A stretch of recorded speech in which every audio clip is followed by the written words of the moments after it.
Around a Medicinal Creeper. About the story, Purnachandra Tejaswi is the author of the short tale Around a Medicinal Creeper.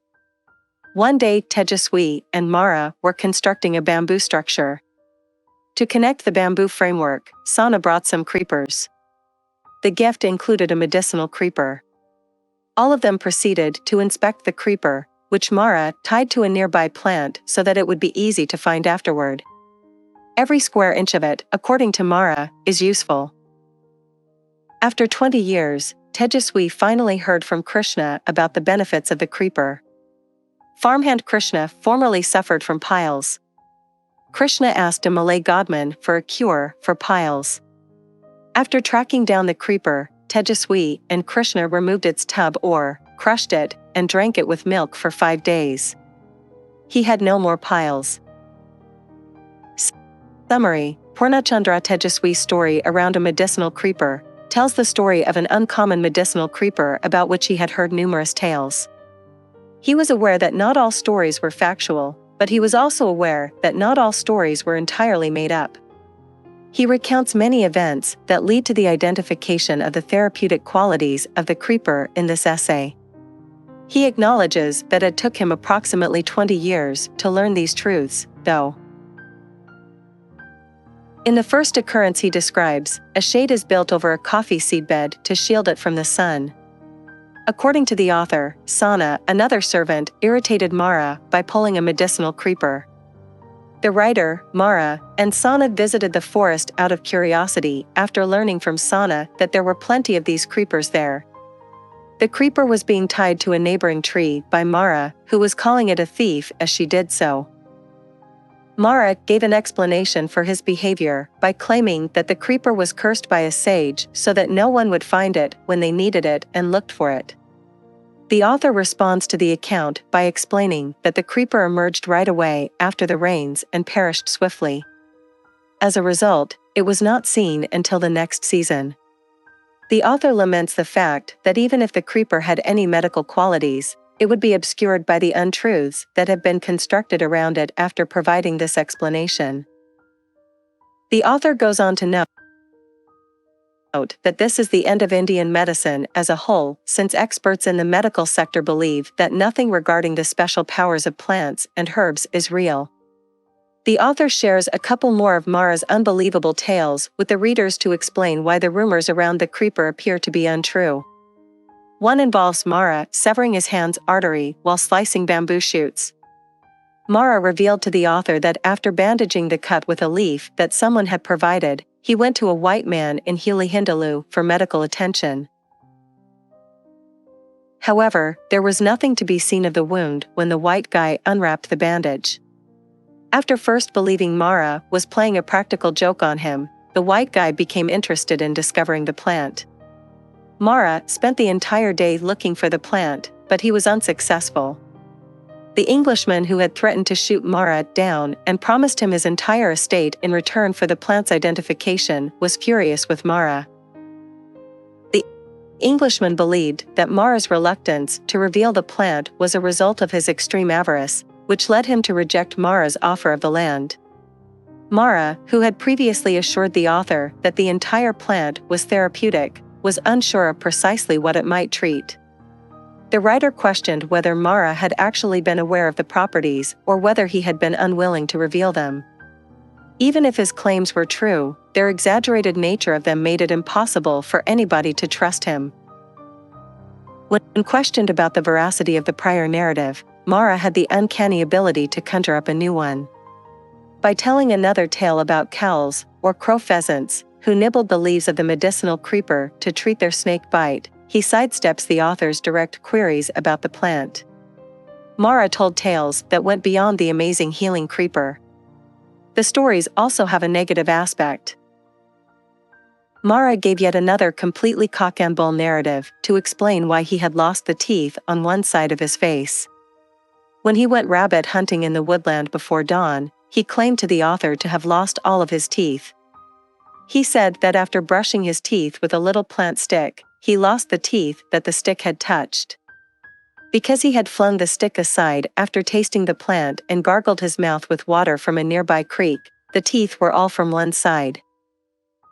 Mara protested that it was hard to spot the plant amid the thousands of plants when the author requested him to exhibit the plant.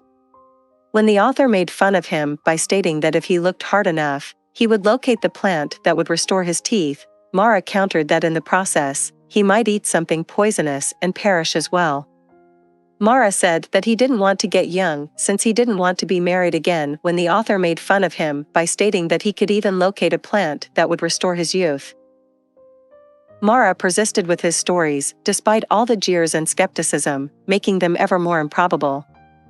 When Mara told him that a barking deer that he and his buddies had killed and divided had sprung to life when the package made of the special leaves was removed, the author was left speechless. Mara continued by saying that his wife burned the leaves in the fire without realizing their importance. The author encountered the same creeper once more a long time after Mara passed away. However, this time Uppunna was the one attaching the creeper to the tree, and his creeper was unique. He claimed that the creeper's leaf juice could cause milk to become solid. The author first speculated that the milk may have curdled rather than thickened due to the leaves' acidity. However, he discovered that the milk did really turn rubbery and hard when he tested it out on his buddy Chandru, a plant pathologist. The author became certain that the creeper has certain unique properties at that point. He was still unsure of what illnesses it could treat, though. After some time had passed, the author's farmhand Krishna had a further epiphany. Krishna, who had previously been in good health, was frail and out of breath. He learned that he was passing blood with his stools from Krishna, and he assumed it was piled. When Krishna visited the hospital, the medical staff suggested surgery. Krishna feared having surgery. In addition, a Malayali sadhu had already advised Krishna to combine crushed tree bark with duck eggs and consume it to heal his rashes. However, this time the sadhu, who was now old, told Krishna about the plant since he lacked the energy to look for it. Krishna drank the pulverized tuber of the miraculous creeper mixed with milk since the description fit the characteristics of the plant, which Uppunna had fastened to a tree. He recovered fully in 5 days. In addition, the author, who had tried a tiny bit of the root to check how it tasted, was healed of his heel discomfort. Additionally, the swelling that had grown near to the heel bone and for which the specialist had advised surgery vanished. Even after receiving treatment, the author is still unsure. He questions if the treatment is a coincidence or the result of the plant's medical properties. He is aware that he cannot be certain which form of edema would be treated by the creeper, even if it were a side effect of medication. In light of these concerns, the author acknowledges that, despite its effectiveness, Indian medicine faces the challenge of the local healers' reluctance to share their knowledge due to their concern that doing so might cause the plant to lose its therapeutic properties.